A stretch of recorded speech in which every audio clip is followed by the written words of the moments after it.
Kain tayo, kain. What is rice? This one? Sarap ang ating salmon. Ito yung mga palikpik ng salmon. Tapos ako pala meron pang dulo. Kung nakita ka na sa freezer. Maigin na lang sa freezer. At hindi masisira. Kung hindi masisira. Masarap ang salmon ng upo at saka malunggay na marami. Maraming malunggay. Pampagatas baka sakaling gagatasan pa. Kain tayo, kain. Oh, anong sarap ng kain ito, lalo't walang almusal. Dami kong inasikaso simula umaga. Bismillah.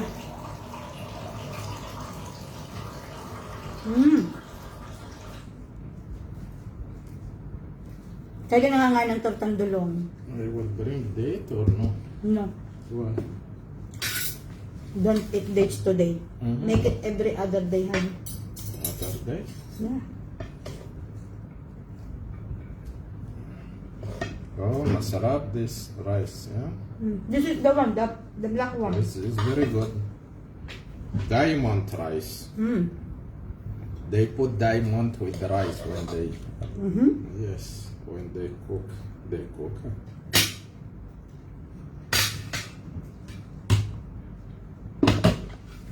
2-3 days day.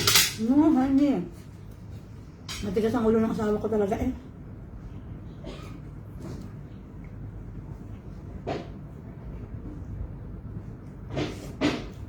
Kain tayo, Ma'am Dolores. Roberto, kain na. Ma'am Janita Capareda. An, kain. Ari, almusal, tanghalian at hapunan.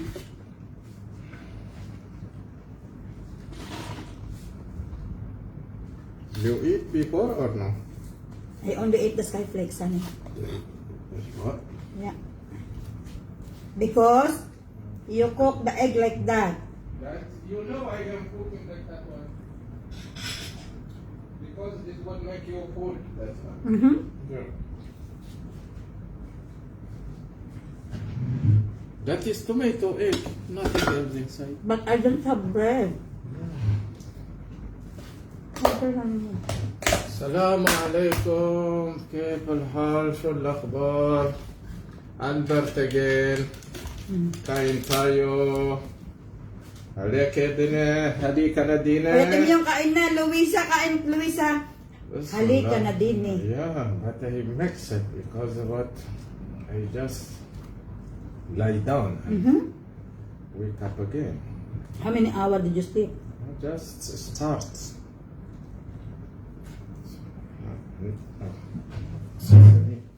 You didn't greet them. What? Because the voice a little bit, I don't know, maybe about the AC. Yeah.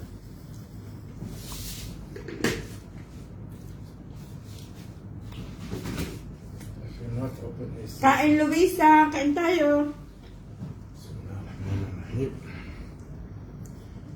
Ko arin dulong ari matagal na, padala ng inay, nasa freezer nga ngayon ko nakita.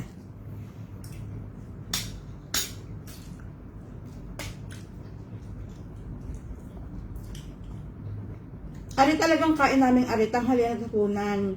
Hindi na kami maghahapunan. Ari na yun. Combination. What happened for they there? They, you know, somebody you They are remember? harvesting already. Oh, really? Yeah. From where he bring that all the palm? I don't know.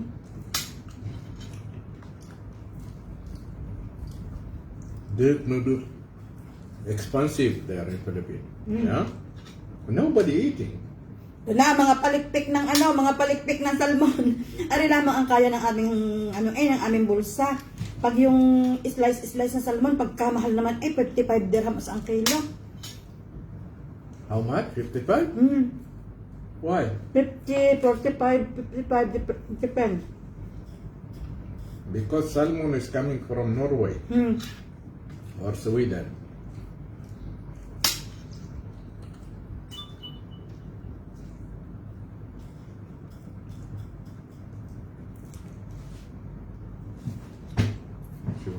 outside. Ano mo bira? They cannot see you. No, they because I am busy with that. Biring Eskweta, kain po tayo. Enough. Just wait before eat.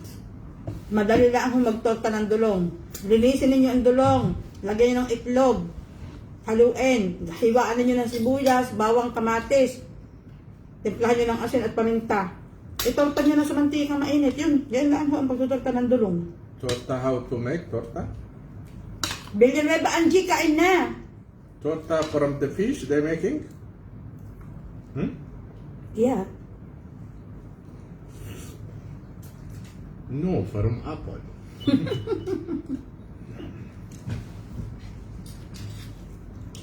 Kain tayong lahat. Kayo, ako yun yung sabayang kumain. Ang sarap ng malunggay.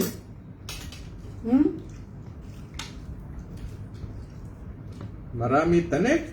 No.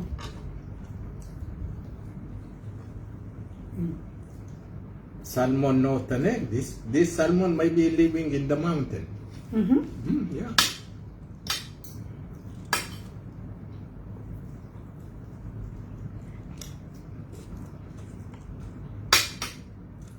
Marlon de Maculangan Grimaldo. Kain tayo, Mama Rilo Flores, Elsa Paragas, Abby Badinas. Nanay Nanita is there? Nanay Nanita, kain tayo. Anong balita sa Bikas? Hindi talaga niya makakalimutan ang nanay. Kahit na hindi nakalad na, lagi niya na tinatanong sa Marami akin. siya lahat sa Bikas. Wala na typhoon, wala na. They are too much Ko, busy maybe. ang palaya. Dapat ang palaya ang sahog dito sa salmon.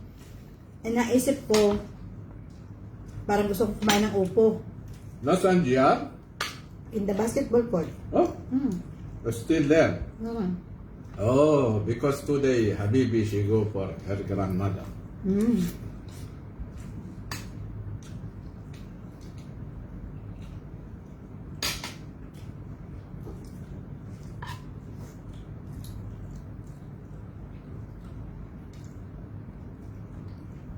Hindi ho ari masayalan, huglaan tuyo at saka bagoong. Ayaw niya ng tuyo at bagoong. Bagong, ayaw. Marami amoy. Marami amoy, ayaw. Waglaan Ayaw tuyo at sa bagoong. bagong.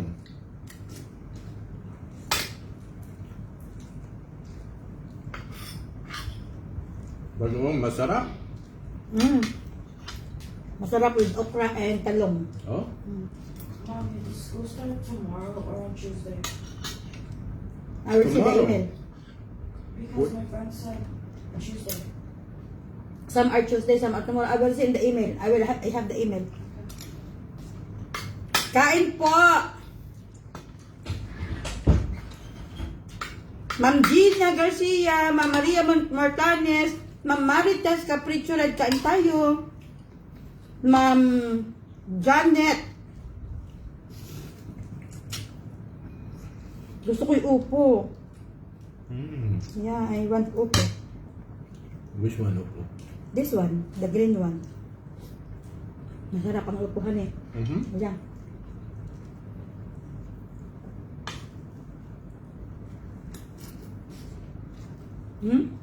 Yeah?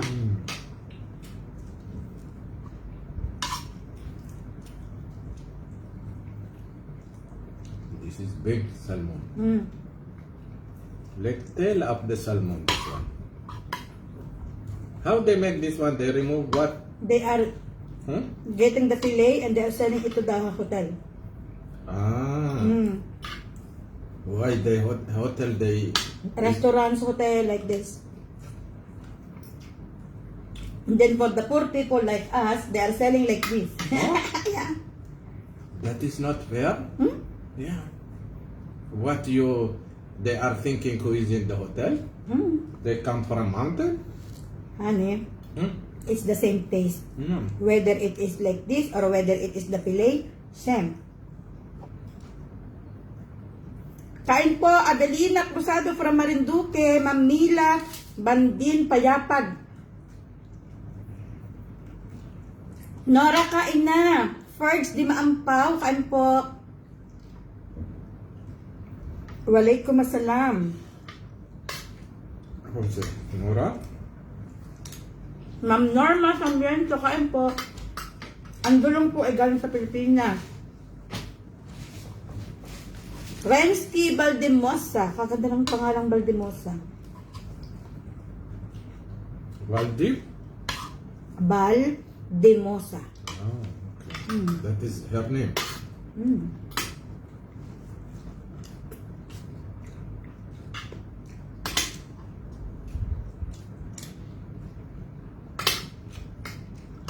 Gusto ko ng upo.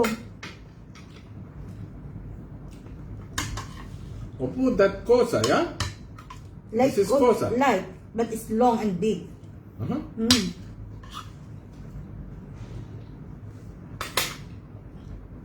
Naka-braces po yung baba. Ayan. Ay, JR is there. Yeah. Thank you, JR. Salamat. Salamat po, nanay. GR is good boy. When we talk about him, he came suddenly. Yeah. That in Arabic, they believe he have Good boy. person, yeah? Good person, not good boy, good boy.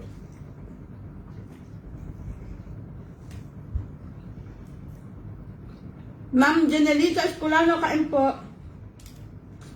Honey, I need a little bit rice. You eat rice more. This one, use this spoon. This is for the rice only. Only little bit. 1 spoon. How many gram? They are not telling for the rice gram. Also, I tell them, You know? only little bit more. Enough. We will get one more.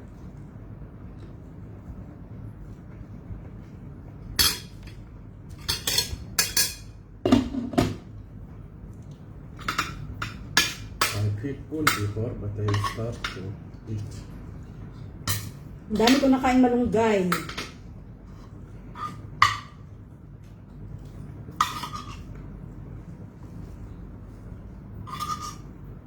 Maybe they sell in hotel more expensive for the people. You know, How much? when I was in the hotel, one order, basmati rice and salmon. Only that. 200 dirham. Oh, Yeah. you know, one Arabic he went in Switzerland.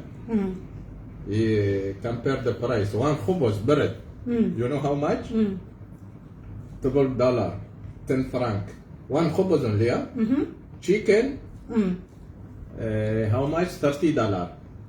Wow. Only chicken with the soup, like cardareta, he's showing. Something like cardareta. Only $30 without khubuz, huh?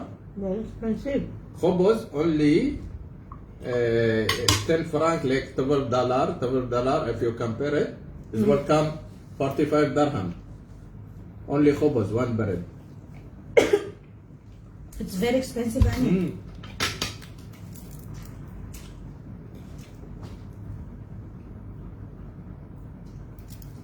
Kain tayo, Ma'am Maura Plata David. Elsa, kain na, Elsa.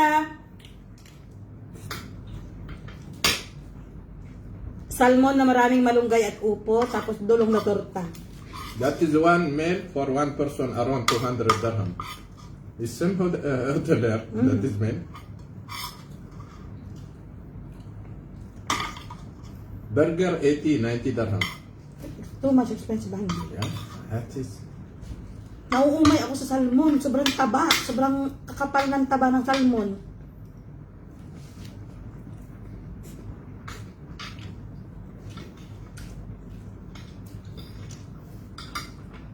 Ma'am Elma, good morning. Happy weekend. Happy Sunday.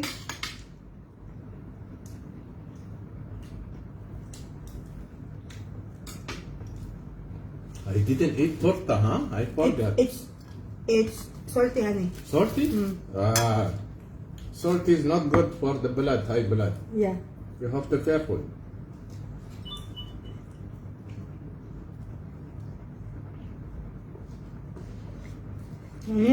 Alhamdulillah. It's your turn. Still roll is same? Yeah. No change? Don't go. I will wash my hand only, okay? Oh? Don't go. I will eat. I will finish my laban up.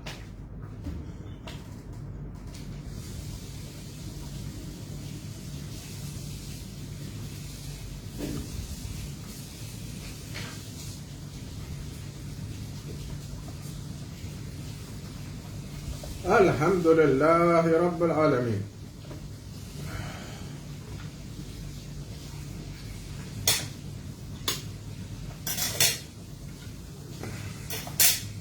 You know, some people they say laban is not good.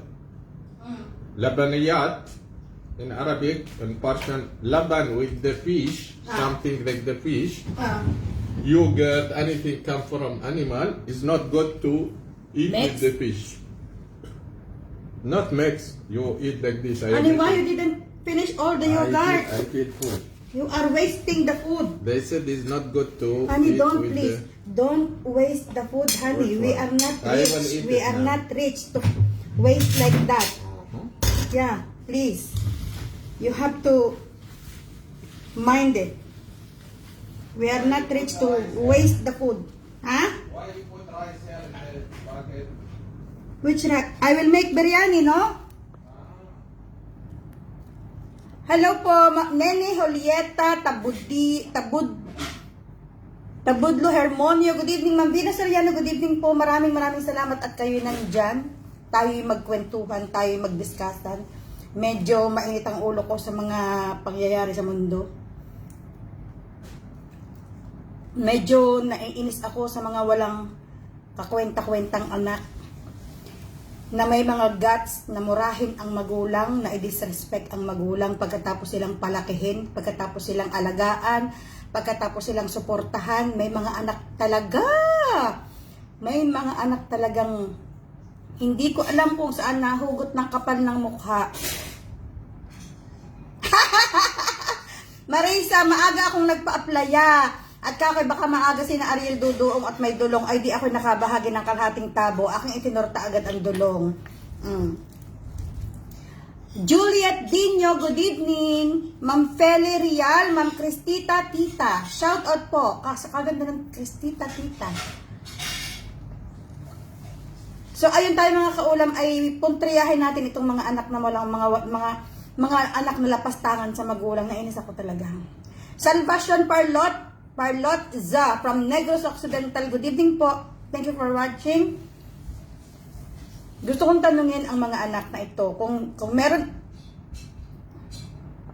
meron mang mga anak na nanonood ngayon, na sa palagay nila sila'y mga lapastangan sa magulang, wala silang galang, wala silang respeto, tandaan ninyo, may araw din kayo. Diyos talaga ang kalaban ninyo diyan. Taga Batangas po ako, Ma'am Avelina Cruzado. Joanne! Uy!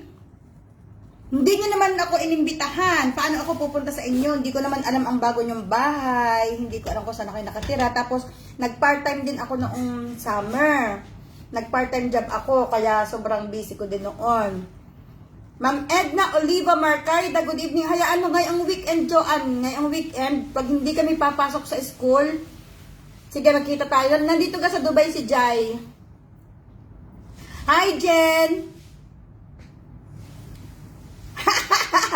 Oo, Marisa, alam mo naman ako, pagdating sa pagluluto at pagdating sa pag-iisda, ako mabilis talaga ako, mas mabilis pa ako sa alas 4. Ma'am Myra Kimora Villarreal, good evening po. Good evening, Jen. Kumain na kayo ng Nanay Lumen. Anong niluto ng Nanay Lumen? Anong hapunan ninyo diyan? Kamusta si Angel? Kamusta ang buong pamilya?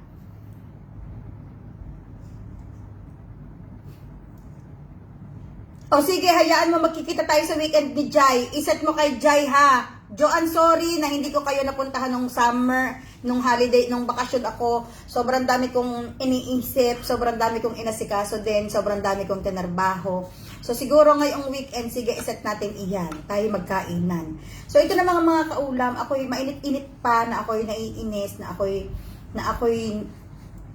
alam niyo naman ako mga kaulam, pag-usapan pagdating sa magulang. Ako dyan. Ma'am Belinda Kapala, good evening. Ma'am Norma Ambaan Espina, good evening from Jensan. So ayan, Ma'am Feli Alea, good evening po. Doon sa mga anak, alam ganin nyo na parating sinasabi sa akin ng asawa ko, parati itong sinasabi sa akin ng asawa ko. Kaya alam nyo mga kaulam, mas lalo akong bumait sa mga magulang ko. Alam nyo kung bakit? Dahil sa asawa ko, dahil sa pangaral sa akin ng asawa ko, dahil sa sa mga parati niya akong pinapaalalahanan. Ma'am Arlene Consunji from Muscat, Oman. Ma'am Arlene, kamusta po kayo dyan sa Oman? Sana okay kayo. Sana okay po ang pamilya ninyo sa Pilipinas kung nasa Pilipinas man sila. Marisa, thank you very much. Ingat din kayong buong mag-anak, sa iyong mga apo, sa iyong mga anak, sa iyong asawa. Ingat kayo din. You're always in my prayer, lahat kayo.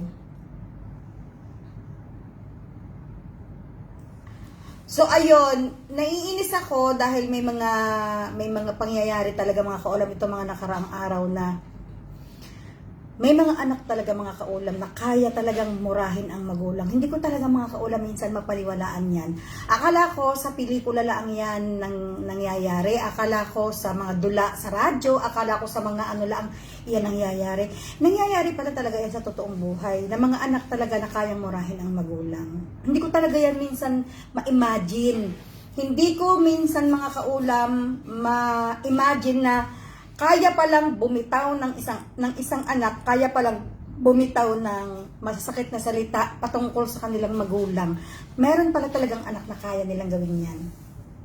Hindi lang anak, may mga manugang din na kayang gawin yan sa kanilang mga biyanan.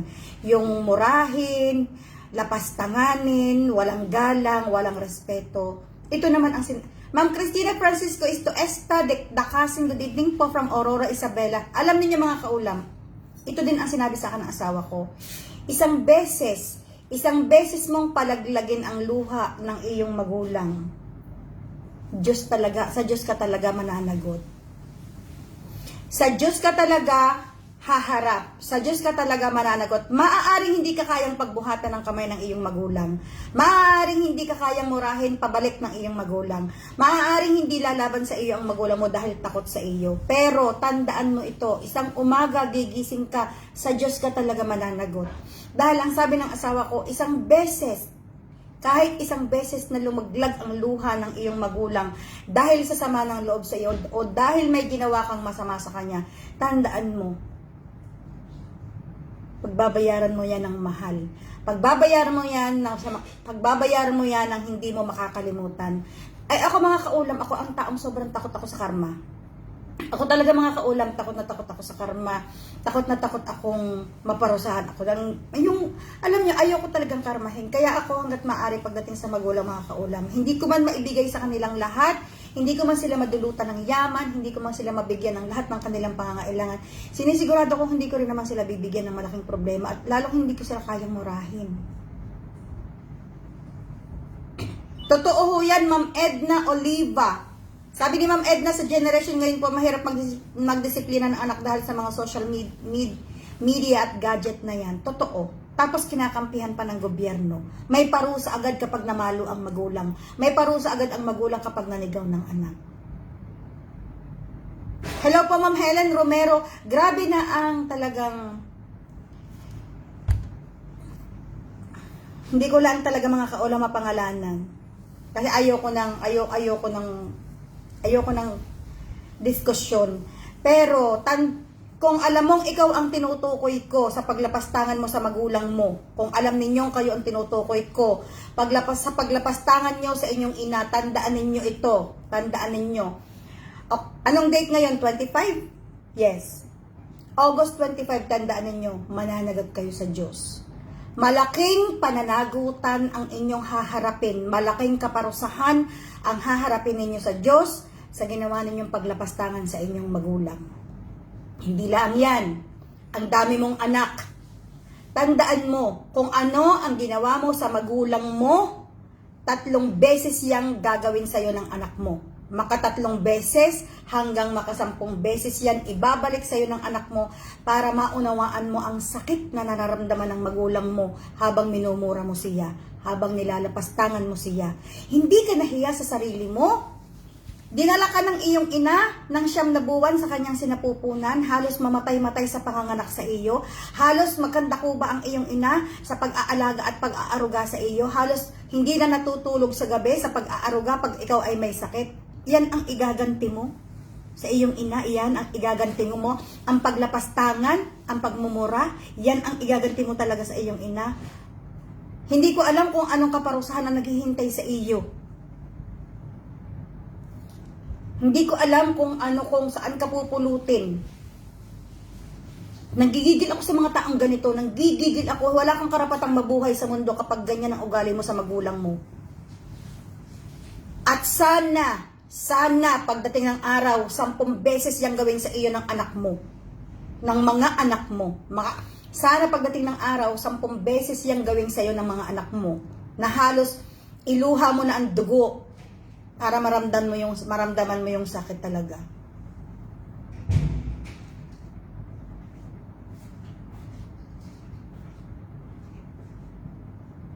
Hindi ko talaga mga kaulam matanggap sa puso ko na may mga ganitong klaseng anak.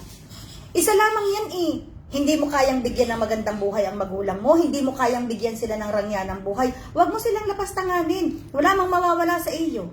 Hindi naman yata hinihingi ng magulang mo sa iyo na buhayin mo siya. Hindi naman yata hinihingi ng magulang sa iyo na payamanin mo siya. Anong problema natin ngayon?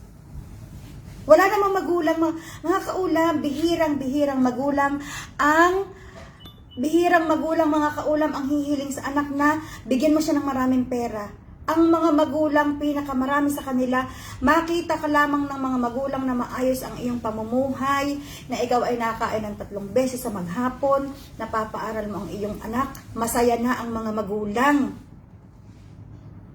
Hindi ang mga magulang kailanman magdidemand sa iyo na parangyain mo ang buhay nila. Dahil alam naman ng mga magulang kung hanggang saan lamang ang kapasidad mo. Alam ng mga magulang kung hanggang saan lamang ang kakayanan mo. Makita lamang nila na maayos kang nabubuhay. Makita lamang nila na masaya ka sa buhay mo. Masaya na rin ang magulang mo. Pero ang tanong ko dito, bakit may mga anak na hindi kayang respetuhin ang magulang? Eto na. Alam ko naman kung ano ang sasabihin dyan ng iba sa akin.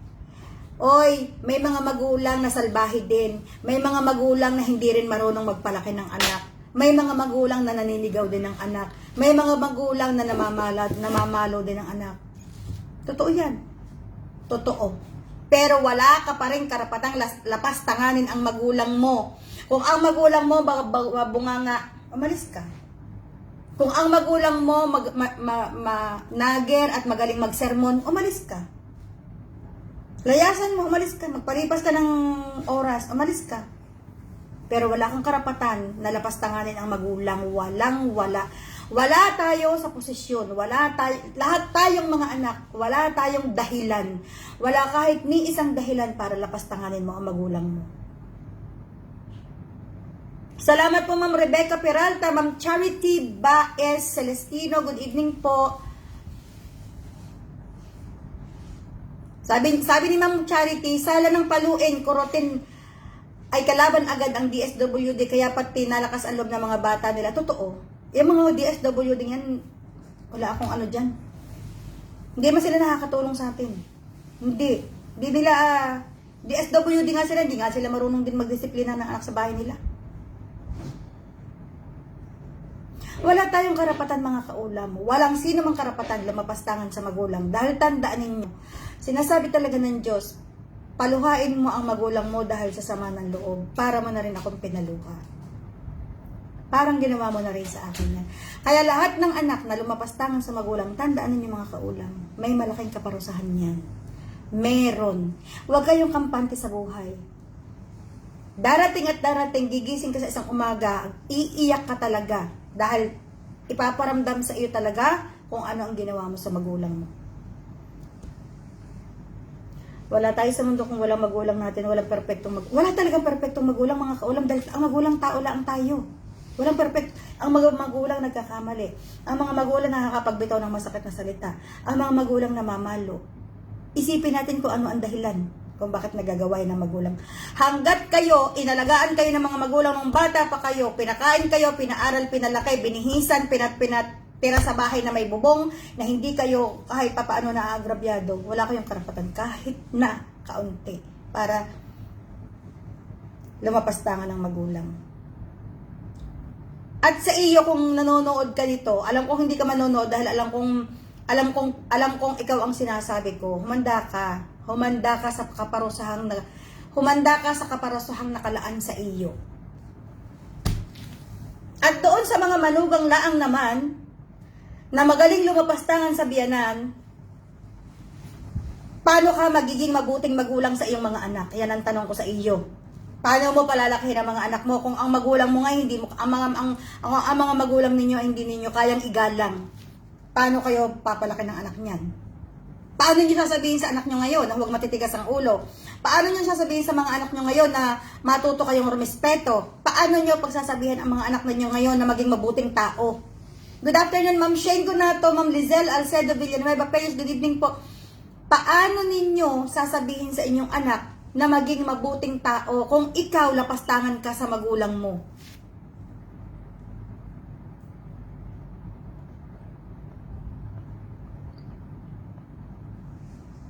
Kahit kailan, kapag ikaw lapastangan sa magulang, hindi ka kahit kailan magiging mabuting tao. Hindi mo kayang magiging mabuting tao. Hindi mo kayang magiging mabuting magulang. Hindi mo kayang magiging mabuting nilalang.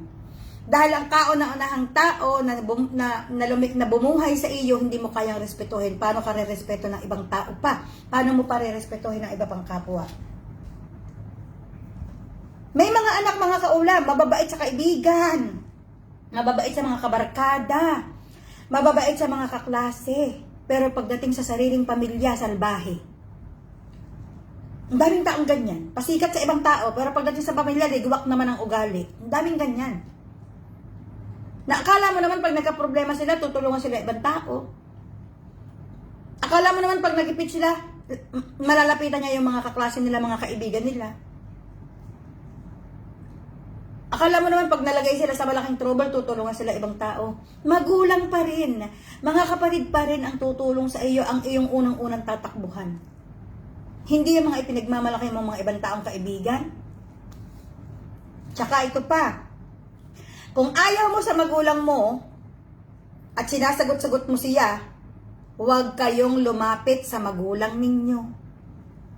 Huwag kayong hihingi ng tulong kapag kayo may problema. Huwag kayong magpapaalaga ng inyong mga anak.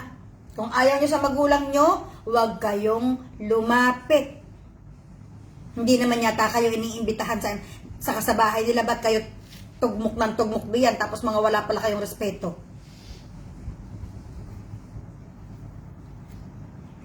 Sasabihin siguro naman ninyo sa akin, wala ka sa sitwasyon namin. Ang magulang namin ganito, wala kayong ikakatwiran sa akin dahil wala kayong karapatan. Anuman klaseng magulang kayo meron, wala kayong karapatang lapastanganin sila. Wala. Ang magulang pinagpapasensyahan yan. Ang magulang inuunawa. Maaaring may nararamdaman silang sa katawan nilang karamdaman, hindi nila sinasabi sa inyo. Baka kaya naaaburido sa buhay. Maaaring may dinadalang problema, hindi na sinasabi sa inyo dahil ayaw kayong papasanin ng problema. Ma'am Shay Ombaw, okay lamang po Ma'am Shay, unahin muna ang hanap buhay ma'am. Talagang ang hanap buhay dapat inuuna yan. Huwag na huwag ninyong idisrespeto ang inyong magulang tapos ang bait ninyo sa inyong mga kaibigan. Wala kayong kwentang tao.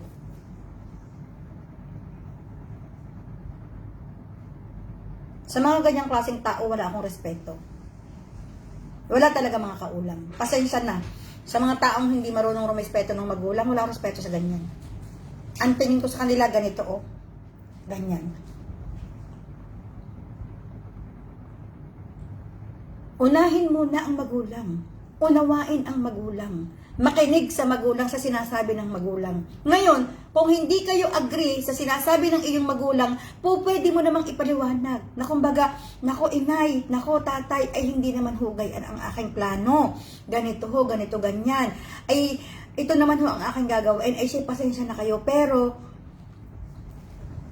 tatanggapin naman na niya ng magulang natin. Kahit kailan hindi ang magulang natin gagawa ng mga bagay na ikakaano natin.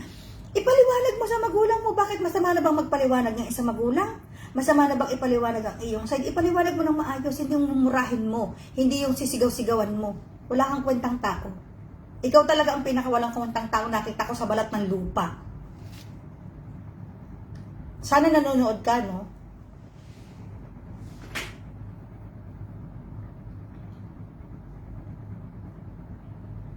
Sana nanonood ka pati ang asawa mong walang kwenta. Ay naku, ayaw ko na talaga ng mga ganitong klaseng tao. Ako mga kaulam, iisa ng aking magulang. Wala nang aking tatay, namatay na ang tatay. Pero nung nabubuhay pa ang tatay, mga kaulam, sa buong buhay ko, sa araw-araw na pamumuhay ko mga kaulam, sa araw-araw na pag-gis, naiiyak ako mga kaulam, promise, naiiyak ako. Sa araw-araw na pagpamumuhay ko sa mundong ibabaw, sa araw-araw na paggising ko sa umaga, wala akong mga kaulam iniisip kung paano ko mapapasaya ang magulang ko. Kung paano ko matutugunan ang pangangailangan ng magulang ko kahit ako'y may pamilya na, kahit ako'y may mga anak na. Paano ko matutulungan ang magulang ko kapag sila'y may sakit? Paano ko sila ipagagamot? Wala akong iniisip kundi iyan. Kapag kami ng inay nag-aargumento, mga kaulam, hindi kami perpektong mag-ina. Hindi kami perpektong pamilya. May mga panahon nag-aargumento kami ng inay, pero hindi kami dadating sa puntong sisigaw-sigawan ko ang inay at mumurahin ko. Baka masampal ko ang sarili ko. Hello po, Ma'am Ana Himentera Curacha. Good evening. Hindi ko maintindihan. Naiiyak ako sa awa sa mga magulang na minumura ng mga anak. What did you eat na?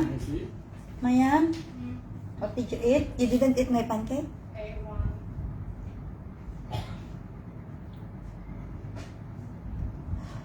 Nangihina ako mga kaulam. Nangihina ako pag kami naririnig akong ganyan. Bakit? Hindi naman talaga perpekto ang relasyon ng magulang at anak. May mga panahong magdidiskusyon kayo. May mga panahong hindi kayo mag-a-agree sa isa't isa. Normal yan. Normal na ang yan. Dahil lang ang perfectong bagay sa mundo eh. Sila natawag sa akin. Wala ka tao sa mundo mga kaulam. Pero ang hindi pwedeng mangyari ay yung murahin mo ang magulang mo. Pwede mo ipaliwanag sa magulang mo kung ano ang ayaw mo, kung ano ang gusto mo, kung ano ang plano mo, kung ano ang gagawin mo, kung ano ang gagawin mong solusyon sa problema mo, kung meron ba kayong hindi pinagkakaunawaan sa bahay, kung magkasama kayo sa bahay. Pero hindi mo siya pwedeng murahin. Paulit-ulit ako talaga dahil nabubisit ako, naiinis ako. Sabi ko nga, kung naririndi ka sa bibig ng magulang mo o ng iyong ina o ng iyong ama, lumabas ka ng bahay, magpalamig ka doon sa kanto. Mag-basketball ka, mag-bingo ka.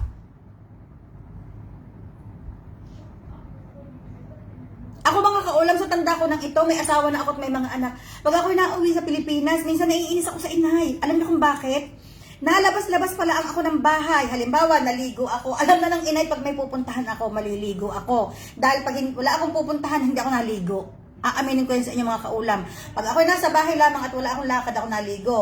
Tamang punas-punas, wisik-wisik, toothbrush, palit ng damit, lagay ng tawas, tamang ganyan lang ako. Pero pag ako'y naligo, ibig sabihin na kami pupuntahan. Pagkaligo ko, nagbibihis pa lamang ako, tatanungin ako ng inay. Pasaan ka? Pasaan ka? Siyempre, mga kaulam, may mga kaibigan din naman ako sa Pilipinas na gusto ko rin makita, makausap, makakumustahan, makamaritisan. May mga kamag-anak din ako na gusto kong bisitahin. As pag sinabi ko, ay papunta ako kayo na tanong agad ng anay, anong oras ka babalik? Hindi pa nga naalis eh. Tatanungin agad kung anong oras na babalik. Sabihin ko, ganito babalik ako, mabilis lang ako, dala ko naman ang sasakyan, ganyan-ganyan. Okay na. Pagkarating ko doon sa pinuntahan ko, nakatawag na agad ang inay. Anong oras ka babalik? Anong ating uulamin? Hindi ko alam kung anong lulutuin. Sa ibang tao magagalit na yon dahil hindi ka natantanan, hindi ka na parang wala kang laya, parang lahat na lamang ng kilos mo. Sinong kasama mo? Anong oras ka pero hindi ko kahit kailan pwedeng sigawan ng inay dahil lang doon. Ay, inay, mamaya ako uuwi. Ako'y nakinaganari. Diyan muna kayo. Bahala na ako na magdidilensya ng pang-ulam. Pag uwi ko, may dala na ako. Mga ganyang usapan. Tapos agad ang usapan. Magulang yan eh. Nag-aalala yan kung saan ka pupunta. Kung sinang iyong kasama. Kung anong po pwedeng mangyari sa iyo. Ganyan na ang magulang natin mga kaulam. Paranoid na sila minsan. Lalo na pag matanda na. Lalo na pag maedad na. Ang gamot diyan, habaan mo ang iyong pasensya. Ang gamot diyan, habaan mo ang iyong pangunawa.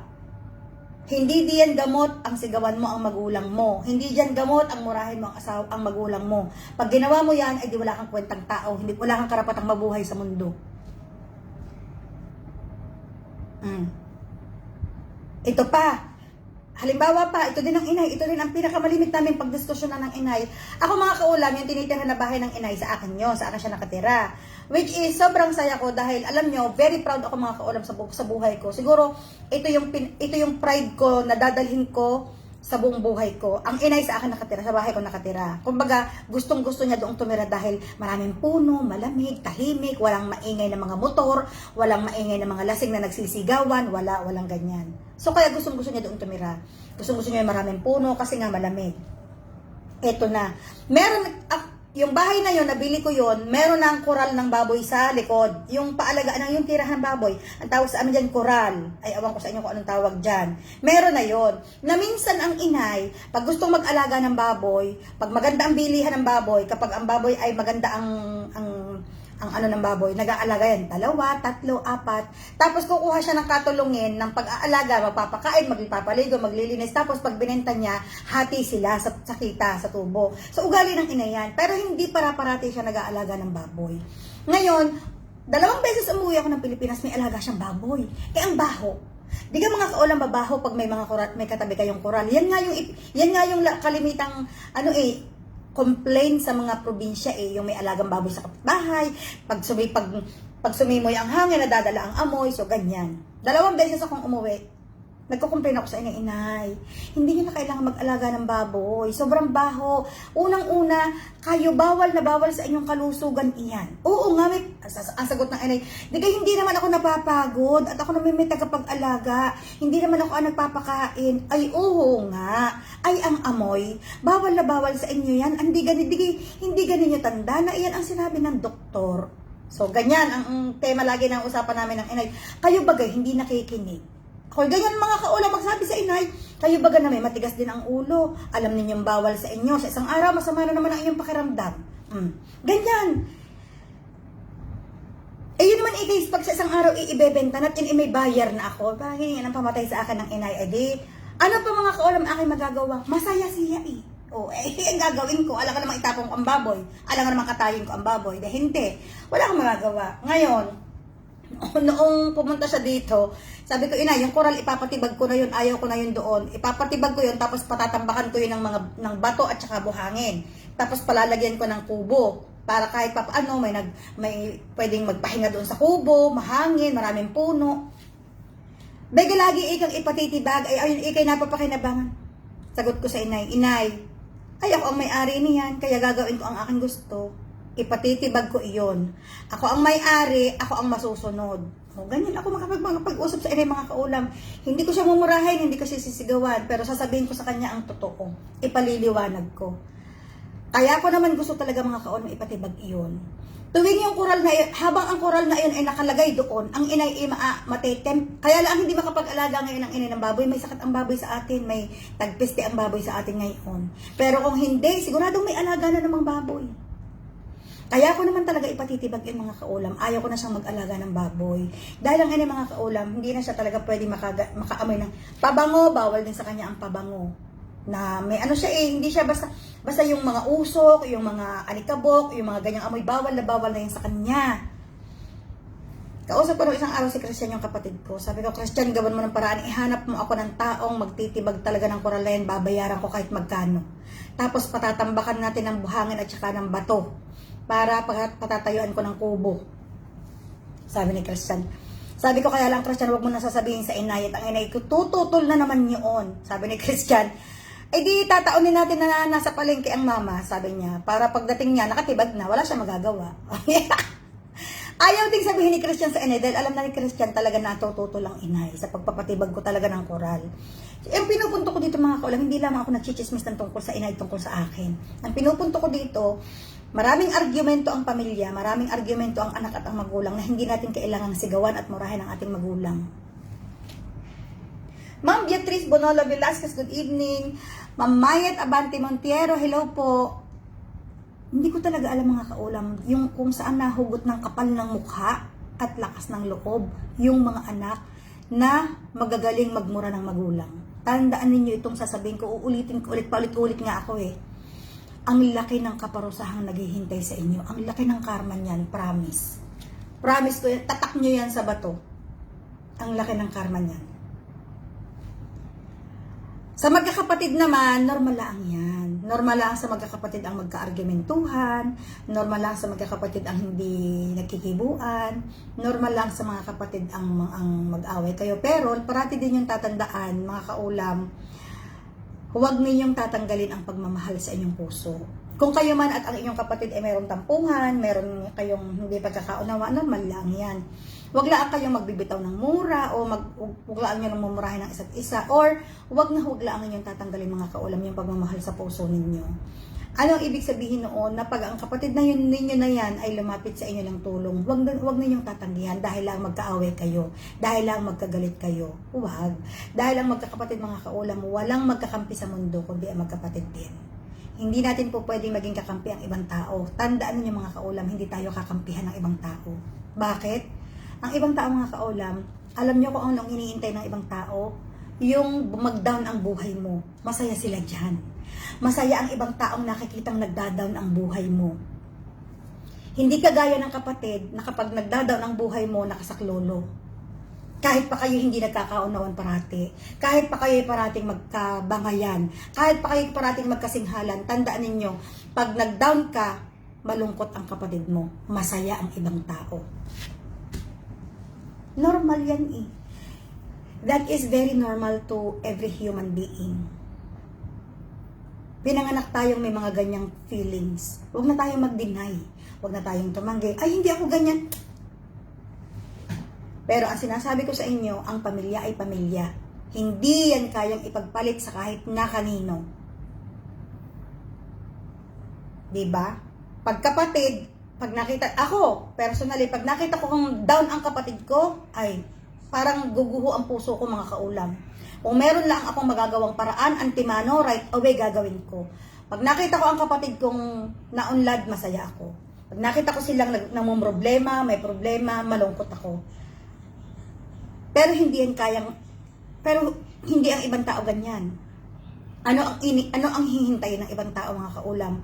Makita ka na nagda-down ka at namumroblema, i-chismis ka pa sa iba. Pag-uusapan ka pa ng mga taong akala mo'y kaibigan mo, ng mga taong akala mo'y kakampi mo. Hindi mangyayari kahit kailan mga kaulam, nasasakluluhan ka ng ibang tao. Pero ako mga kaulam, kapag best friend ko at mahal ko, kaparehas ang feelings ko, yung ipapakita kong pagmamahal sa kanila, kaparehas ng ipapakita kong pagmamahal sa mga kapatid ko. Meron akong 1, 2,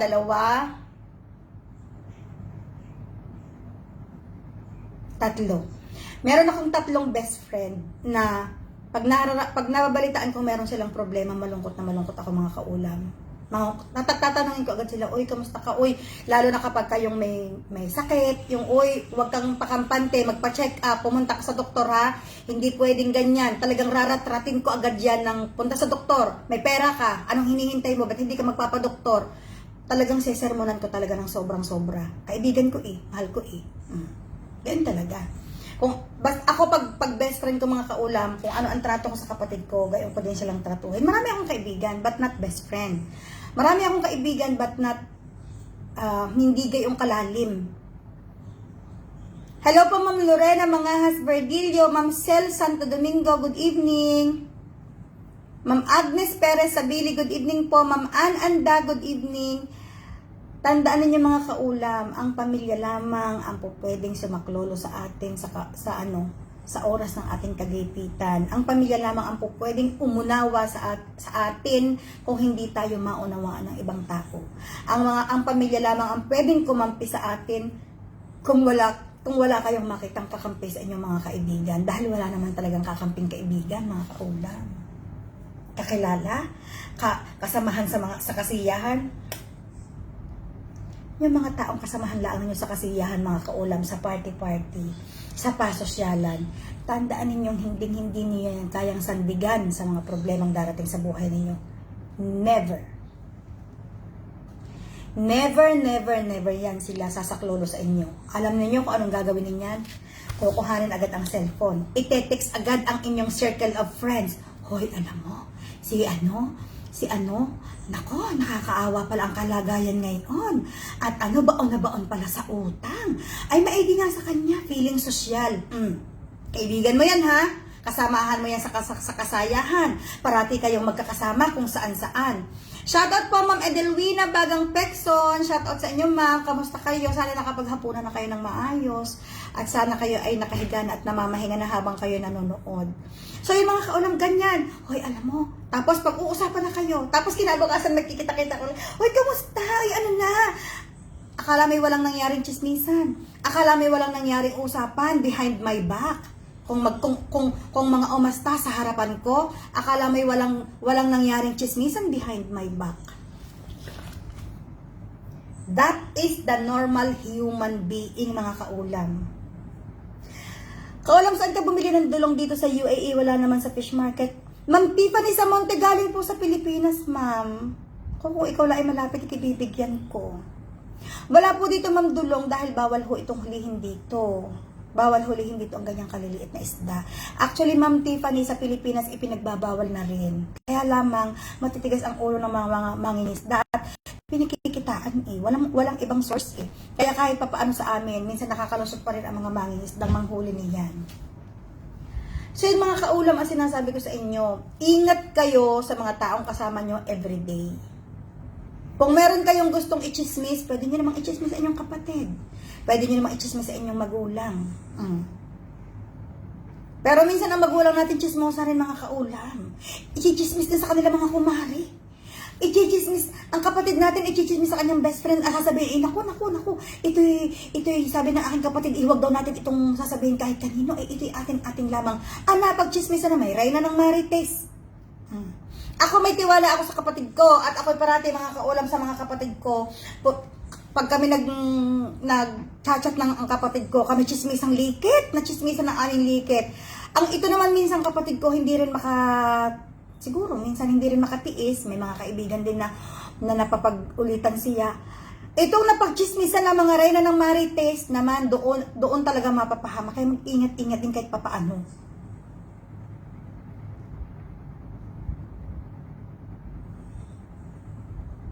Naku, Ma'am Tiffany, kung meron, naku, talagang babahanggan kita. Wala ho dito sa UAE nito.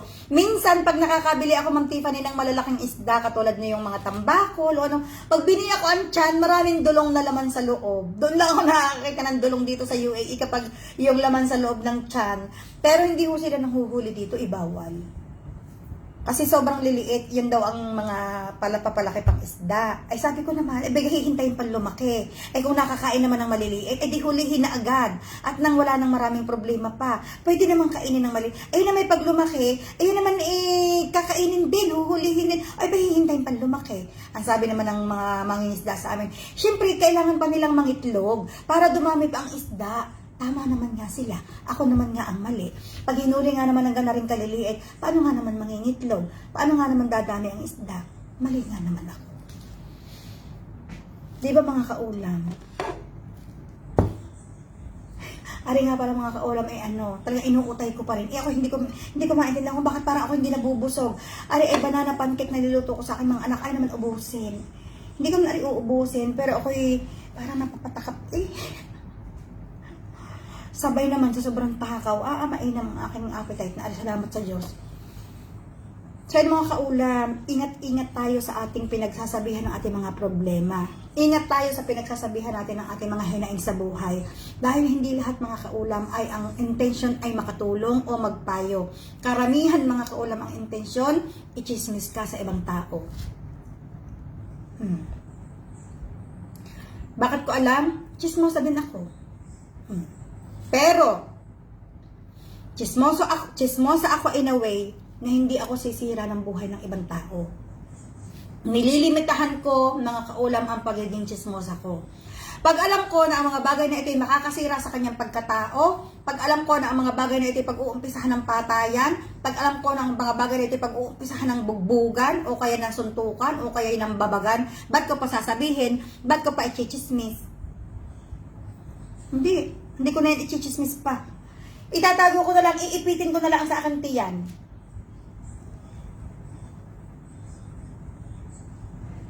Ma'am Tiffany, oo, lagyan mo lang maraming gulay. Talbos-talbos ng kamote, balonggay. Huwag kang masihan lamang sa sinigang na isda. Hulugan mo lagi ng gulay at ng malakas ang ating katawan. Di ka mga kaulam, hindi natin kailangang magpasik. Alam niyo mga kaulam kung bakit ang isang tao ay nagiging chismosa. Akala nila sisikat sila. Akala nila pag ichinismis nila ang buhay ng isang tao sa ibang tao, magiging angat sila sa taong yun. Halimbawa, ako nag-ichinismis ko ang buhay niya sa iba. Akala ko, aangat ang pagkatao ko pag ichinismis ko siya. Akala ko pag ichinismis ko siya, bababa ang tingin sa kanya ng mga tao, tapos tataas ang tingin sa akin. No. Hindi yun gayon, hindi yun mangyayari.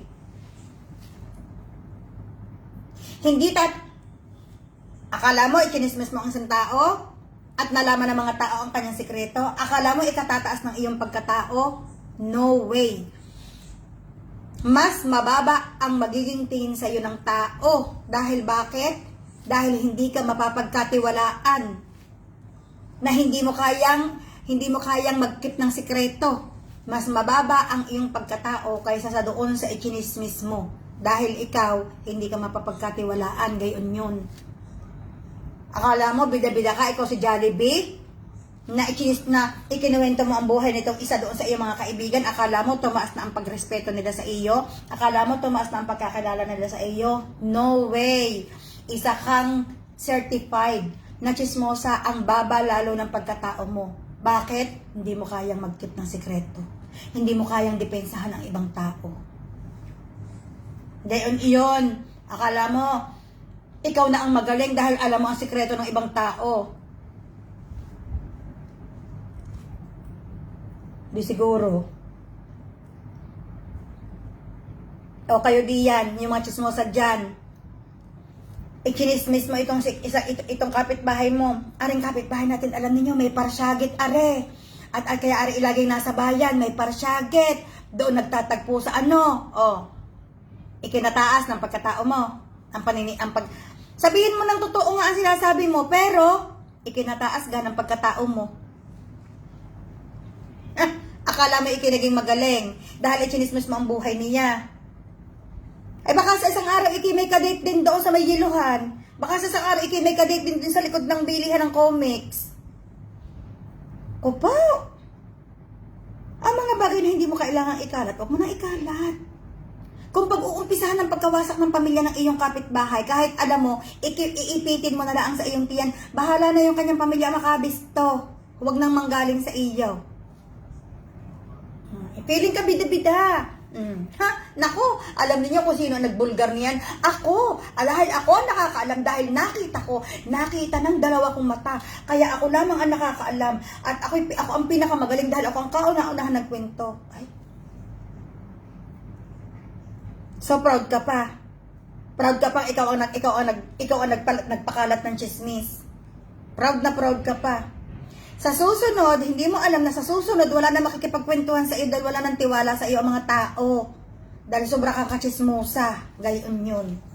Sa susunod, iiwasan ka na ng mga tao na kapag may nagkukwentuhan at ikaw ay parating, hiwa-hiwalay na sila.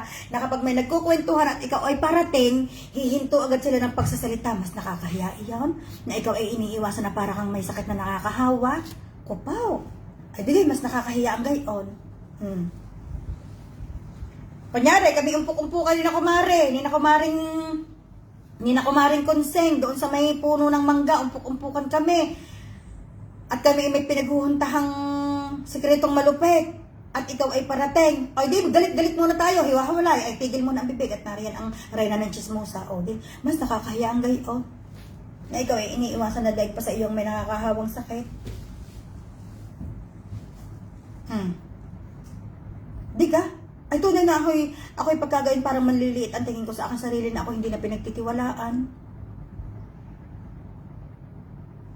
Ito isang halimbawa mga kaulam. Dito sa UAE meron akong kamag-anak. Ang dami niyang ikinuwento sa akin na tungkol sa isang tao na kapitbahay niya sa Pilipinas. Medyo malayo ang bahay nila sa amin eh. Kwento ko lang sa inyo ng mabilisan nito. nag-away silang dalawa. Tapos, ang ginawa nitong kamag-anak kong ito, nagpunta sa akin at ichinismis sa akin itong babaeng ito. Na itong babaeng ito ay hindi ko dating ka-close. Kilala ko siya sa pangalan, pero hindi ko siya ka-close, mga kaulam. Ang dami-dami niyang ikinuwento. Di nakikinig lang ako. Ang dami-dami niyang sinabi na napicturean daw niya, na ganito, ganyan. Basta ang dami-dami niyang ikinuwento sa akin na buong 3 oras na magkasama kami, yun lang ang topic namin, mga kaulam. Can you imagine? Dumating ang time na ako naman ang nakaaway nitong taong ito. For some reasons na siniraan ako sa kanya ng ibang tao na naniwala siya na kung ano-ano. Ako naman ang kanyang nakaaway na parang ang dami naman itong kaaway. Parang 3 tao ang nag-warning sa akin, mga kaulam. 3, tanda-tanda ko. Si ano, tsaka si ano, winarningan ako. May chat, may personal, may tawag na, "Hoy Daisy, mag-iingat ka dyan. At yan ay sobrang daming kaaway. Bakit ga ikaw ay nakikipag-close dyan? Eh, ang dami-dami niyang kaaway. Sa isang araw, ikaw na ang kaaway niyan." Sabi ko naman, ang sagot ko naman, ay wala naman siyang ginagawang masama sa akin. Basta ang isang tao, walang masamang ginagawa sa akin. Wala naman akong karapatang iwasan. Wala naman akong dahilan para iwasan. Lalo't napunta sa akin, napunta sa bahay namin. Alangan naman aking itaboy, mga kaulam. Kabastusan naman iyon. Tinatanggap ko bilang kamag-anak ko naman. Ito na, dumating nga talaga ang time na sinasabi sa akin ng ibang tao, dumating na talaga, hindi na talaga sumala ang hula. Minura ako ng sobra sa message na ganitong kahaba ang mura sa akin. Hindi ko pinatulan. Ba't ako papatol? Ay di pag pinatulan ko, pares lang kami. So, hindi ko siya pinatulan. Dumating ngayon ang time na yung babaeng ikinukwento niya sa akin na sinisiraan niya ng sobra ay nakaharap ko. At naging close kami. Ito na. Kung ako, si Raulo, kung ako kung ako kagaya nila, ikukwento ko dito sa babaeng ito na, alam mo, sabi ni nung magkasama pa kami, ganito ka daw, ganyan. Hanggang ngayong oras na to, anong oras na? Alas 4:15, August 25. Madalas kami magkasama, mga kaulam, nung babaeng itong kinukwento sa akin. Never, ni isang salita na panira na sinabi sa akin itong kamag-anak ko ito nung kami ay magka-close pa. Hindi ko sinabi kahit na anong isang detalye dito sa babaeng ito. Hanggang ngayon, mga kaulam, wala akong binabanggit sa kanya. Bakit? Ayaw kong gumulang buhay ko. Yun lamang naman ang aking dahilan. Pangalawang dahilan, ayaw kong maging kagaya nila. Ayaw kong maging, dahil pag sinabi ko sa babaeng ito yung mga paninirang ginawa na ikinakalat na tungkol sa kanya, di wala kaming pinagkaiba. Parehas lang pala kami. Yun ang aking dahilan, mga kaulam.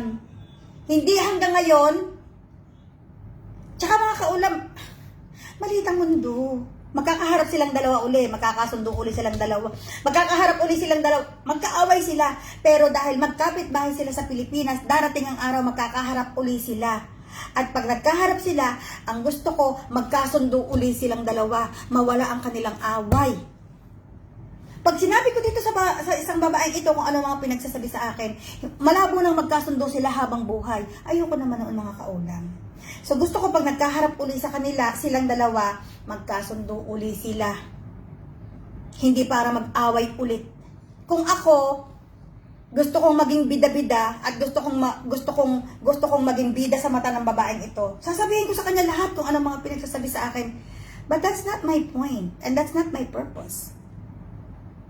Ang purpose ko, magkasundo sila pag nagkita ulit sila. Kalimutan nila yung kung ano mga pinag-awayan nila. Kalimutan na nila yung nakaraan nung nangyari nung araw. Sila na may matatanda na.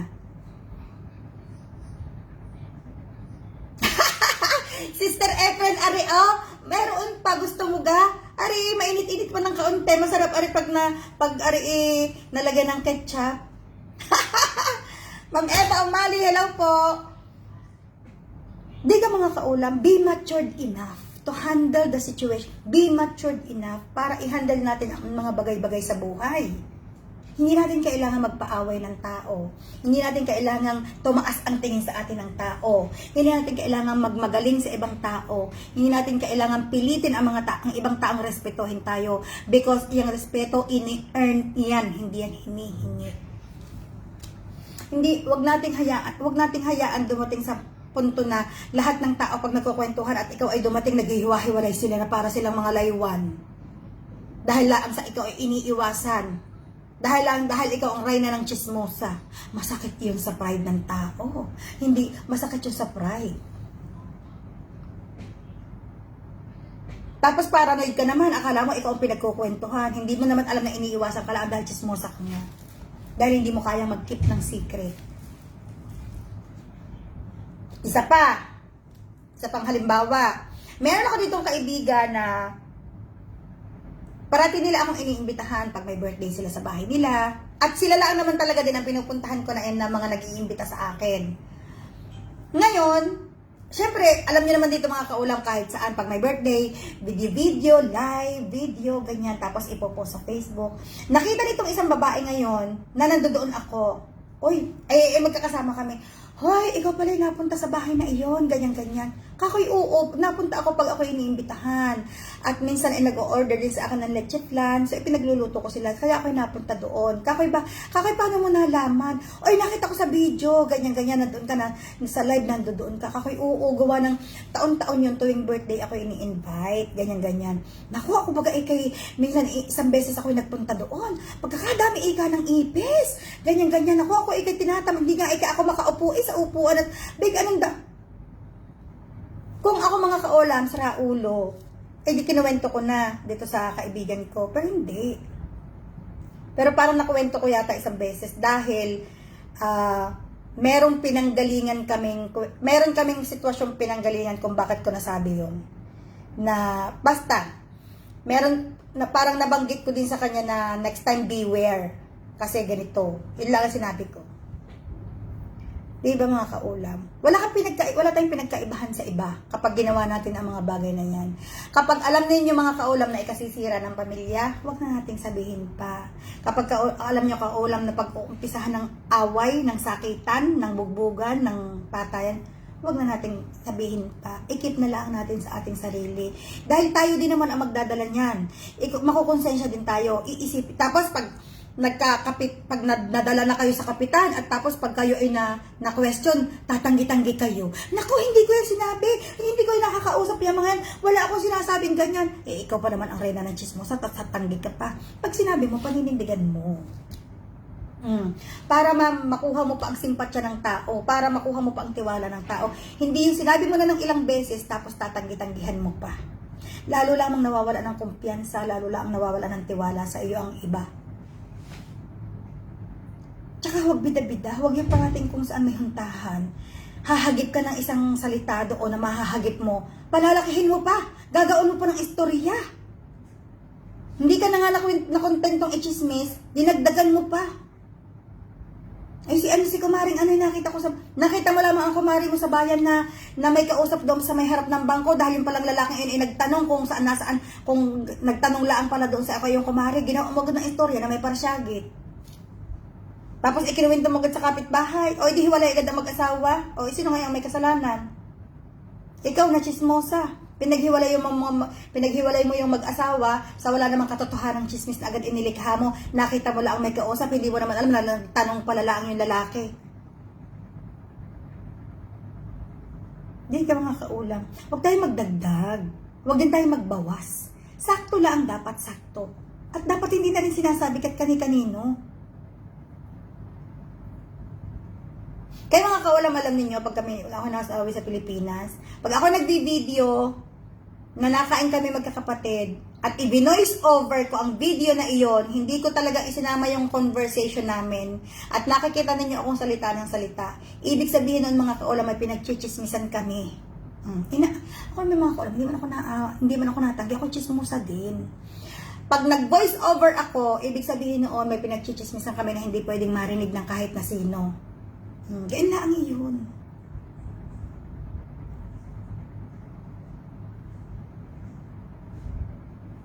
Huwag tayong masanay mga kaulam na makasira tayo ng buhay ng ibang tao. Huwag tayong masanay mga kaulam na nagbibintang tayo parati. Huwag tayong masanay na naglilikha tayo ng istorya dahil lang gusto natin na ang mga tao magalit sa taong yan at matuwa sa atin. Hindi mangyayari mga kaulam na matuwa sa iyo ibang tao kapag ikaw chismosa. Hindi talaga.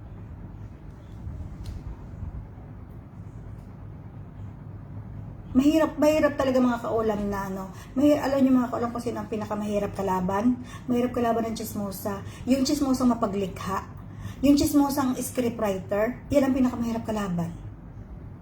Tsaka yung mga sinungaling na chismosa, mahirap yan kalaban mga kaulam. Alam niyo kung bakit?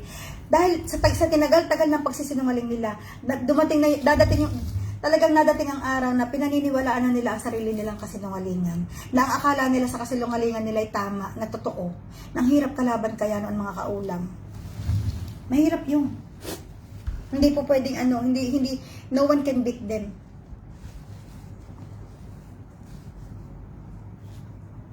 Magandang gabi, Ma'am Mitch, Maligaya, Hosol. Hi, Irene, good evening. Alam niyo mga kaulam ako, pag nauwi ako sa Pilipinas, ang galing ko ding mga pitbahay. Magaling din akong umupo sa mga puno ng mangga na may mga umpukan. Napunta ako sa mga pinsan ko pag nagbibinggo sila, yung mga binggo-bingguhan, ganyan. Tapos yung mga doon nag-uumpukan kung saan may nagtitinda ng fishball, na mga ganyan. Magaling ako umungkot sa ganyan. At alam niyo mga kaulam, minsan sa 30 minutes kong pag-upo doon, sobrang dami ko agad nalalaman. Sobrang dami ko agad na naririnig na tungkol sa buhay ng ibang tao. Tapos, pag uwi ko sa bahay, maghahaponan naman kami ng mga ako, ang inay, mga kapatid ko. Doon ko na i-confirm. Agad nakaganyan agad kami ng pagkain. Tatanungin ko agad ang ate, ako bagay nagpunta kanina doon sa ganito, ganyan. Ako may narinig, totoo ga ang gayon, totoo ga nga iyon. Ako ito nasasabihin ng ate, saan mo na naman nahagip iyan? Ikaw baga na may galing na galing uupo, ako lang na galing uungkot sa mga chismisan. Kanino mo yan nahagip? Naku, ikitumigil-tigil ng paghagipan ng mga ganyan. Sabi ko, hindi ko naman sinasabi kahit kanino. Tinatanong nga kita kung totoo. Nasabihin agad ng ate, oo, totoo nga yun. Huwag kang maingay. Naku, huwag mo sasabihin kahit kanino. Totoo nga yun. Kung mga ganyan kami mga kaulap, ganyan kami magchismisang magkakapatid. Pero talagang sa amin lang talaga. Hindi namin talaga ililipat kahit kanino. Ma'am Cherry, uy, hello po. Sabi ni Jen, yung dagdag bawas po sasabihin, namatay na buhay pa pala ang minamarites. Oo, may mga ganyan nga. Nako, tunay ka naman. Ako nga, Diyos ko mga kaulam, eto. Hindi ko alam kung mapapanood ito na tong taong ito na nag-chat sa akin one time. Eto mga kaulam talagang, hindi ko to makakalimutan. Kalalaking tao, napaka-chismoso. Kalalaking tao, napaka matabil ang dila. One time may nag-chat sa akin, sabi niya, uy, kumusta ka na? Ako naman, patay Malaysia, okay lang, ganyan. Uy, parang nakita kita kahapon, may kaangkas ka sa motor, sa bayan. Sabi ko, ha? Sorry? May kaangkas ka sa motor, lalaki. Sabi ko, excuse me, nasa Dubai po ako, wala po ako sa Pilipinas, totoong kwento ito. True to life story ito mga kaulam ha, na hanggang ngayon, ayoko makita ang pagmumukha ng taong ito, promise. Sabi niya, may kaangkas ka sa motor. Hindi nga po pwedeng ako yun dahil nasa Dubai nga ako at unang-una pag nauwi ako sa Pilipinas, hindi ako nakikiangkas sa motor sa ibang tao. Aangkas ako sa motor either kapatid ko, pamangkin ko, o apo ko, o tiyuhin ko. Hindi ako aangkas sa motor nang hindi ko ano-ano. Sabi niya, ba hindi man ikaw ako po pwedeng magkamali, ikaw yun. Ay sino ngayon ang tama? Ikaw o ako na nasa Dubai ako? Hindi may gayon, malaki ang gayon. Naturing ang mapera siya, sobrang dami niyang pera, pero malaki ang kulukatik niya sa ulo niya. Ako, pagbibintangan niya na nasa Pilipinas, na may kaangkas daw ako sa motor, na nasa Dubai ako. Kung di ka man naka-insultik. Hi Irene, magandang gabi. Doon ako, pikon ako mga kaulam ng mga panahon yun. Pikon ako. Sobrang pikon ka talaga sa taong yun. Hindi ko talaga siya kayang, hindi ko alam kung, kinuwento ko sa best friend ko. O manghula sila ngayon. Alam ko, kung nanonood sila ngayon, alam niya na siya ang tinutukoy ko. Dahil siya lamang ang nag-chat sa akin niyan. Ngayon, ikinuwento kita sa aking best friend. Manghula ka ngayon dahil tatlo ang best friend ko. Alam mo, ano ang sabi sa akin ng mga kaibigan ko nang chinat ko yon? Pagpasensyahan mo na, walang pinag-aralan eh. Sorry. O, di pinagpasensyahan ko, pinayuhan ako eh. Pagpasensyahan mo na, walang school, hindi nakapag-school eh. Paano mo ako makikita may kaangkas sa motor? Ako ngayon nasa Dubai. Unang-una, sabi ko sa kanya, unang-una pag nauwi ako, hindi ako nakikiangkas sa motor, may sarili ako sa sasakyan. O, dinatarayan ko siya. Chismoso, kalalaking tao. Akala niya, kayang bilhin ng pera niya ang manners. Sobrang dami niyang pera, sobrang yaman niya, pero hindi kayang bayaran ng pera niya, ilang milyones man siya, hindi kayang bayaran ng pera niya ang manners niya, wala siyang manner. Yun ang wala sa kanya. Sobrang dami niyang pera. He is a millionaire. Pero hindi kayang bayaran ng pera niya, hindi kayang tapatan ng pera niya, wala siyang manner. Kahit pa siya na ang pinaka-billionaryong tao sa buong mundo, I will never look him up. I will always look him down. Hindi niya kayang bilhin ang respeto ko sa kanya at all. Kahit kailan. Sobrang bisit na bisit ako talaga sa taong yun. Talaga pangkaulang promise.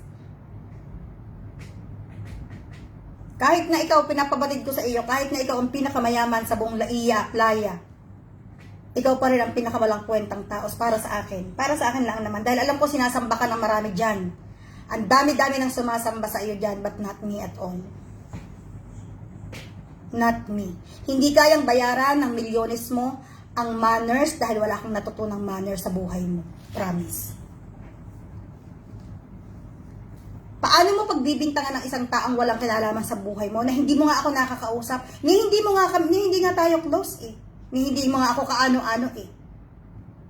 Maaari ang pera ko ay bariyang-barya, hindi pa nga maging barya eh. Mga sinsilyo laang ng pera mo. Pero kaya kong ipagmalaki sa buong mundo, mas may manners ako sa iyo. Alam niyo mga kawalam, out of nowhere, i-chat niya ako. For what? Alam ko may pinanggagalingan siya kung bakit niya ako i-chat. Pag sinabi ko pa kung anong pinanggagalingan niya, mahuhulaan na to ng mga taga sa amin eh. Kaya hindi ko na lamang sasabihin yung statement na iyon. Pero kaya kong isigurado sa kanya na ang pinanggagalingan niya ay isang malaking kasinungalingan kahit pa saan tayo magharap. Kahit pa tayo magharap kay hukom, sinong pinakamataas na hukom sa buong Pilipinas. Ma'am Flor Elisa Venancio, hello po. Hindi talaga, wag nating gawing lisensya ang pera natin para lamang mang-down tayo ng ibang tao. Tandaan mo ito, ikaw, talagang mababanggit at muntik ko lang nabanggit ang pangalan talaga. Tandaan mo, wag mong gawin lisensya ang milyones mo para mang-down ka ng tao. Wala yan. Kahit pa saan mo dalhin ang milyones mo, wala ka pa ring manners. Nakita raw niya ako, may kaangkas daw ako sa motor. Hoy, excuse me. Hindi ako. Isang beses lamang ako umangkas sa motor noon. Galing kami ng inay sa dagat, bumili kami ng pang-ulam. Ang inay nagkaroon ng isda na pampadala sa palengke. Sabi ng inay, umuna ka na sa bahay. Buhay pa ang tatay noon. Yung uwi ko na to 2019, buhay pa ang tatay. Tanda ko to, buhay pa ang tatay. Sabi ng inay, umuwi ka na at ang iyong ama ay naghihintay para may lutuin mo na isigang mo na yung isda para makakain ang iyong ama. Ay di ako naman ay naghahanap ng masasakyan. Wala namang masakyan. Dumaan ngayon ang aking Kuya Kitot. Sino ang Kuya Kitot? Pinsan ko. Pisang buo ko ang Kuya Kitot. Sabi ng inay, siya angkas na ito sa iyong Kuya Kitot at magpababa ka doon sa may kanto at maglakad ka na lang hanggang bahay at ang iyong ama ay makakain na. Umangkas sa mga, sabi ko, Kuya, angkas ako. Ay kanang Kuya Kitot, angkas at doon ko na ibababa sa sa may kanto. Gusto pa akong ihatid ng kuya ko sa bahay namin. Sabi ko, wag na kuya, at sobrang layo na nakakahiya naman sa iyo, kaya ko nang lakarin. O bumaba ako. Pangalawa, ang inang kasalan kong pangalawa, yung pamangkin ko, anak ng aking kapatid. Lalaki din pero anak ng aking kapatid, pamangkin ko. Si Ethan. Ay, kay Ethan ba ako nakaangkas o kay Daniel? Parang kay Daniel yata ako nakaangkas. Pangatlo, babae na ang inangkasan ko, pinsan ko. O. Tapos nakita raw niya ako. At yung pang sinasabi niyang time na nakita niya ako, nandito ako sa Dubai, ang tagal kong hindi umuwi.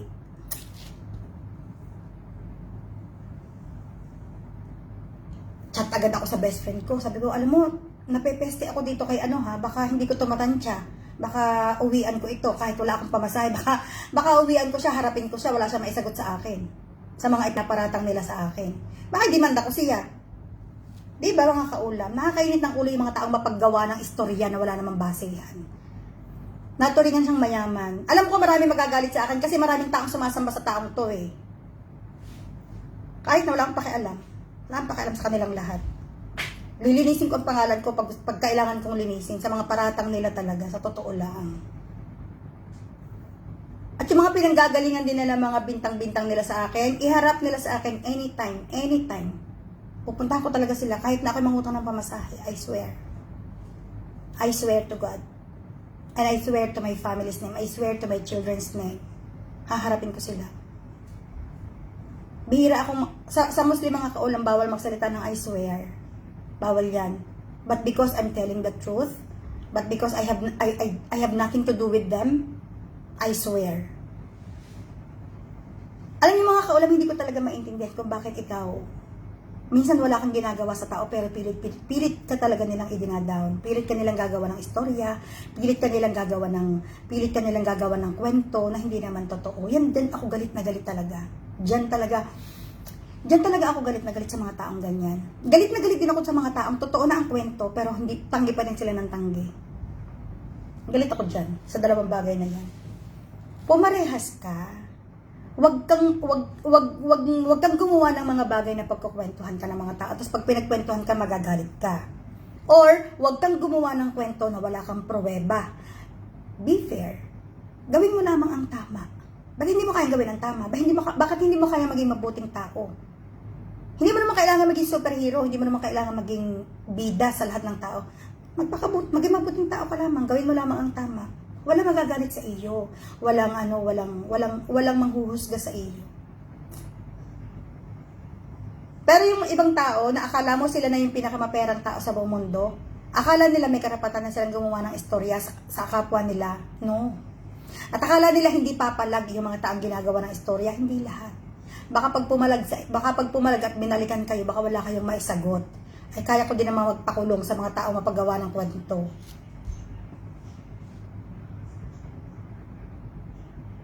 Mahirap talaga ang buhay, no, mga kaula. Parang ang hirap-hirap. Parang tayo, ayaw naman natin. Sabi nga nila, you cannot please everyone. Of course. Pero hindi mo naman sila ipiniplease eh. Hindi mo na nga sila ipiniplease, may masasabi pa sila sa iyo. Diba? Sabi ko nga sa inyo mga kaulam, lahat tayo marites in a way.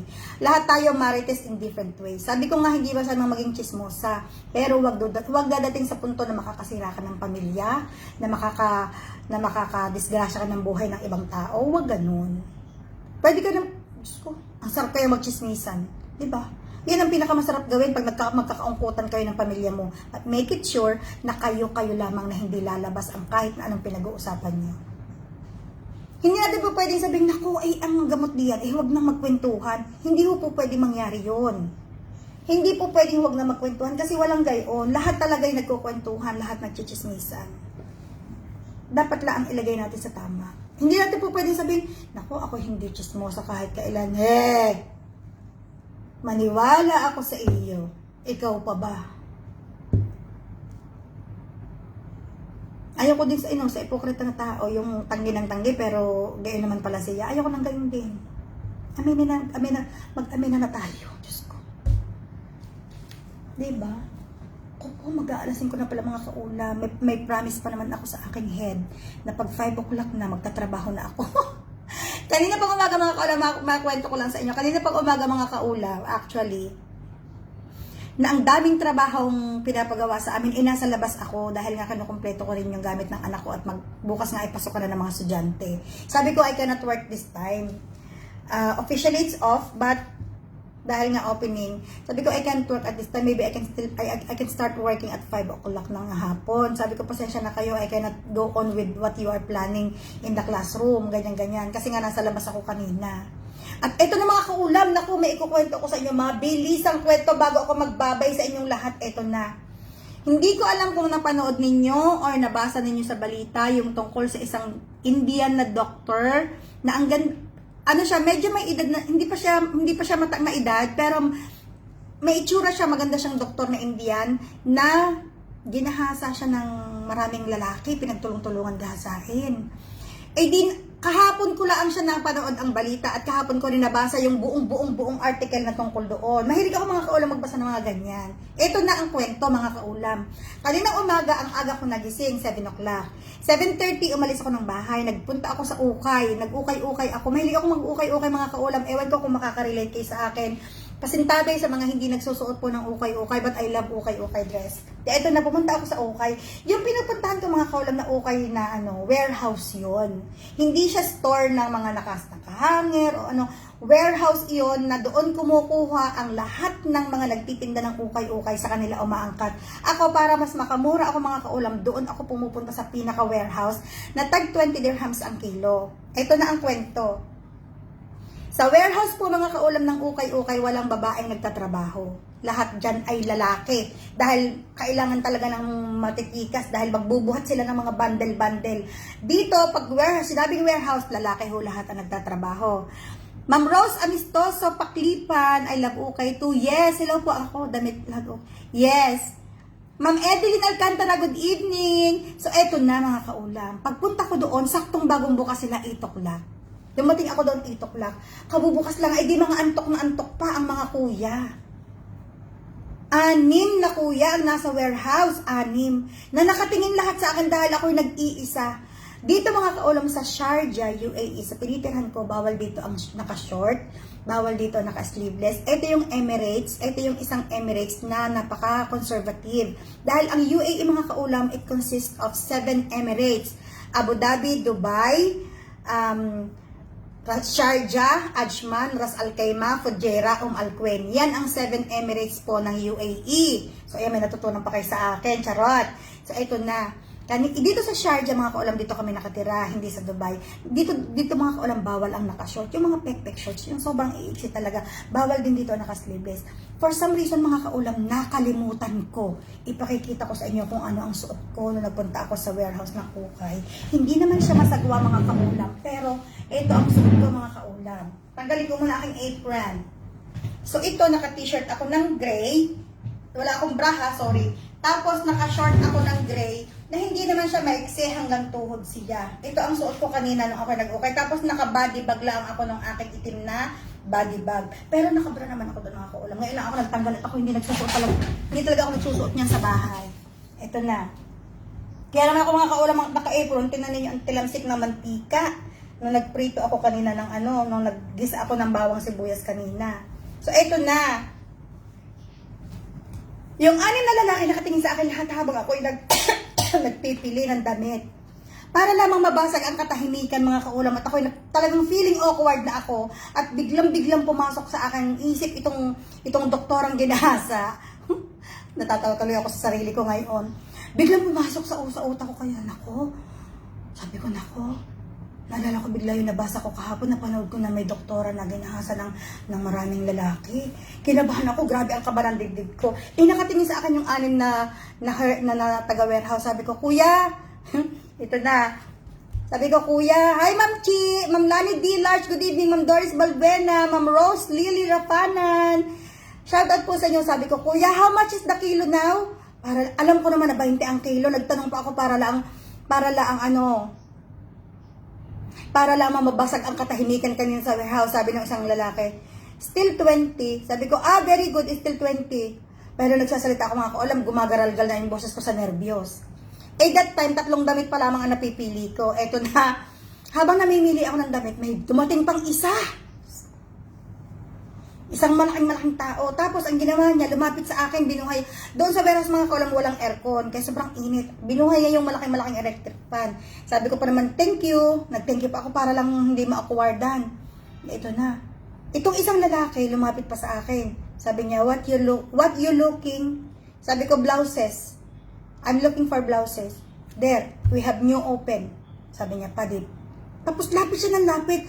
Tapos yung isa mga kaulam, nakalupagi lamang sa floor, nagpipili ng mga damit na yung mga isinesegregate niya yung mga pambata, pangmatanda, ganyan-ganyan. Lagi siya nakatingin sa akin ganyan. Sabi ko, naku, Diyos ko, Panginoon ko po. Sabi ko, Diyos ko po, Rode. Bakit ito lagi nakatingin sa akin?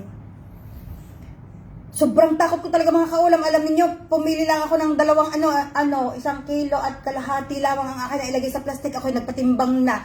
Ang dami ko pa talaga dapat gustong bilhin. Ang dami ko pa dapat, bibili sana ako ng bedsheets, bibili sana ako ng yung mga lumang towel na gagawing basahan din sa bahay namin. Bibili pa sana ako ng mga lumang towel kasi nga itong litter box ng aming pusa, pinapalitan lagi ko namin yan ng towel sa ilalim, ilalagyan namin ng towel sa ilalim. Bibili sana ako ng mga lumang towel dahil din para sa aming pusa pag pinapaliguan namin. Ito na. Sabi ko sa isang araw na lang ako babalik, siguraduhin ko may kasama ako. Grabe talaga mga kaulam yung aking nervous kayo ng umaga. Kaya 1 kilo't kalahati yung aking nabili. Nagbayad. Hindi ko alam kung 1 kilo't kalahati, basta parang 1.8 ang timbang, basta 36 dirhams ang halaga. Sabi ko, brother, only 30 dirhams. Give me discount 6 dirhams. O, pumayag na, sabi niya, okay. Alam niyo mga kaulam, paglabas ko doon sa warehouse, bit-bit yung plastic, halos tumakbo talaga ako papunta sa kotse. Tapos nung nakasakay na ako sa kotse, parang ang lambot-lambot na ng tuhod ko, parang, ay, salamat, alhamdulillah. Sabi mo, nasa kotse na ako. Kasi hanggat hindi ako nakakarating mga kaulam sa kotse, pero feeling, parang pakaramdam ko, susunggaban na nila ako. Pero hindi ko alam kung bakit ako talaga inatake ng nervyos kanina doon sa warehouse, grabe. Kasi pinangako ko sa sarili ko, sabi ko, simula ngayon, hindi na ako pupunta sa warehouse nang wala akong kasama, or hindi na ako pupunta sa warehouse nang gayong kaaga. Kaya naman ako mga kaulam pumunta sa warehouse ng sobrang aga. Dahil unang-una wala akong kalaban sa mga damit. Mag-isa akong namimili. Madalas kong gawin yan mga kaulam. Parati akong maagang napunta doon. At ako madalas din ako yung nag-iisa. Kung bakit baga naman kanina lamang ako inatake ng sobrang takot talaga. Tapos, pagtanghali na mga kaulam pumunta, unang-una sobrang init. Pagtanghali na sobrang init dahil ang mga warehouse nga dito wala kang aircon. Pangalawa, pagtanghali kang pumunta, ang dami-dami na ng tao, hindi mo na maintindihan kung saan ka mamimili, pinagpilian na nilang lahat. So, kapag gayong kaaga mga kaulam, nakasalansan na yan na wala pa talagang nakakagalaw kahit sino. Ako pa lamang talaga. Diyos ko po, talaga namang yung pag-atake ng nervous ko. Bakit biglang pumasok sa ulo ko yung binasa ko kahapon, yung tungkol nga doon sa doktora. Promise, talagang sobrang itinakot ko kanina. Tapos nung nagmamaneho na ako, para nanginginig pa rin ang tuhod ko. Tapos sabi ko, hala, Diyos ko, anong... Kaya pagdating ko dito sa bahay, nilabahan ko agad ang aking mga biniling ukay. Pero alam niyo, sabi nung nagmamaneho ako, panendasal ko, sabi ko, Lord, thank you talaga, salamat. Bigla mong ipinaalala sa akin na mag-ingat ako. Nagdasal talaga ako mga kaulam, nagpasalamat ako na sabi ko, salamat na kahit ninervous ako, sabi ko salamat dahil yun ang way ng pagpapaalaala mo sa akin na parati akong mag-ingat, na ingatan ko ang aking sarili, ingatan ko ang aking katawan. Dahil mga kaulam, minsan nakakalimot din tayo eh. So yun ang way ng Diyos sa akin para sabihin, anak, mag-ingat ka, parati mong ingatan ang iyong sarili. Ganyan. Pero alam ko naman mga kaulam din sa sarili ko, sabi ko, nag-sorry din ako, sabi ko, sorry dahil parang nakulangan ako ng tiwala sa'yo na hindi mo ako pababayaan. Parang hindi ko naisip na safe ako dahil nagdadasal naman ako parati. Pero alam ko din na sinasabi ng Diyos na kung baga nasa Diyos ang awa, nasa tao ang gawa, mag-ingat ka din. Dahil nga, ang kalaban parating nakapaligid lang yan sa atin mga kaulam. So, tinake ko talaga iyon na isang message ng Diyos sa akin na mabasa ko na parang way niya na ipabasa sa akin yung nangyaring accidenting iyon sa India. And then, parang way din ng Diyos yun mga kaulam para sabihin sa akin na don't trust anybody, everybody all the time. Take care of yourself. O di ka mga kaulam. Kaya, nagdadasal man tayo parati, parang ipinapaubaya pa man natin sa Diyos lahat parati mga kaulam, malaki ang tiwala natin, pero mag-ingat pa rin tayo mga kaulam dahil hindi din naman natin hawak din yung pag-iisip ng mga taong yung mga taong may masasamang balak, yung mga taong may masasamang isip, yung mga taong walang puso, hindi rin natin hawak ang kanilang mga pag-iisip, kaya mag-iingat pa rin tayo. Kahit sabihin natin na tayo ng pinakamadasaling tao sa buong mundo, iba pa rin na nag-iingat mga kaulam. So sana may natutunan kayo mga kaulam for today's live, for today's video.